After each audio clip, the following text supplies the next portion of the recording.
ഒരു മന്ത്രി എന്ന നിലയിൽ വളരെ നിഷേധാത്മകമായൊരു സമീപനമാണ് കേന്ദ്രമന്ത്രിമാരിൽ നിന്നുണ്ടാകുന്നത്. കാര്യം കേൾക്കൂ, കേട്ടിട്ട് നിഷേധിക്കൂ.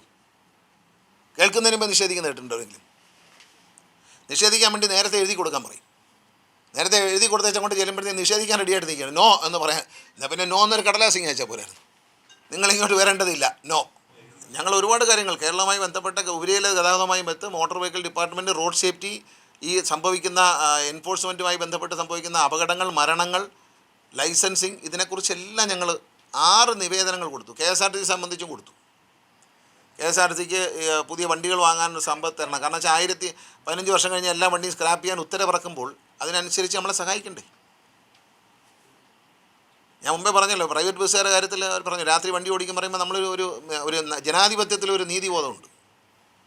അപ്പോൾ അത്തരം കാര്യങ്ങളിൽ കേരള എല്ലാ വണ്ടിയും സ്ക്രാപ്പ് ചെയ്ത് തരാം എന്ന് പറയുമ്പം അതിനനുസരിച്ച് എന്തെങ്കിലും സഹായം തരണം. അല്ല, നമ്മൾ ആജ്ഞാപിച്ചു മറ്റുള്ളവർ അനുസരിച്ച് കൊള്ളണം എന്ന് പറയുമ്പോൾ അതിനുള്ള സഹായം ചെയ്യാനുള്ള മര്യാദ കാണിക്കണം.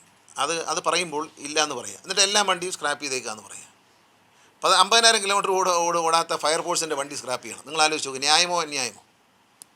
ഫയർഫോഴ്സിൻ്റെ വണ്ടി എല്ലാ ദിവസവും രാവിലെ എടുത്താലും ടൂർ പോകത്തില്ലല്ലോ.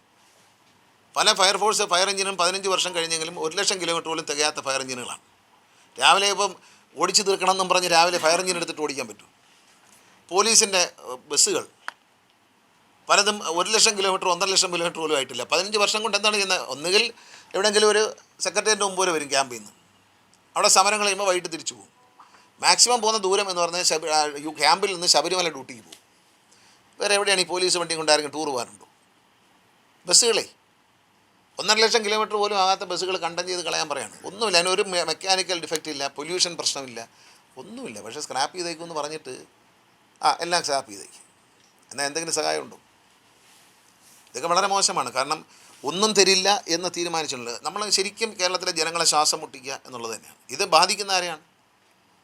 ഭരിക്കുന്ന സർക്കാർ മാറി മാറി വരും, പക്ഷേ ഭരണകർത്താക്കളും മാറി മാറി വരും. പക്ഷേ നമ്മൾ ഇത്തരം കാര്യങ്ങളിൽ ഒരു കേന്ദ്ര സംസ്ഥാന ബന്ധത്തിൽ ഒരു ചെറിയ മര്യാദയാകാം. അത് പറയേണ്ടി വന്നതിൽ വലിയ ഖേദമുണ്ട്. കാരണം ഞാനതിൻ്റെ അനുഭവം നേരിട്ട് അനുഭവിച്ചുകൊണ്ട് ഞാൻ പറഞ്ഞു. ആരായാലും അത് മതിയല്ലോ. ഈ ഒരു കലത്തിലിരിക്കുന്ന ചോറെല്ലാം ബന്ധമെന്ന് ഞാൻ 1-2 ചോറെടുത്ത് നോക്കി നോക്കിയാൽ മതി. എല്ലാം കൂടി വാരി ഞെക്കണ്ട. മനസ്സിലായല്ലോ. പുതിയ വാർത്തകളും വിശേഷങ്ങളും ഇനി വിരൽ തുമ്പിൽ. എല്ലാ ഡിജിറ്റൽ പ്ലാറ്റ്ഫോമുകളിലും ഇപ്പോൾ സീ മലയാളം ന്യൂസ് ലഭ്യം.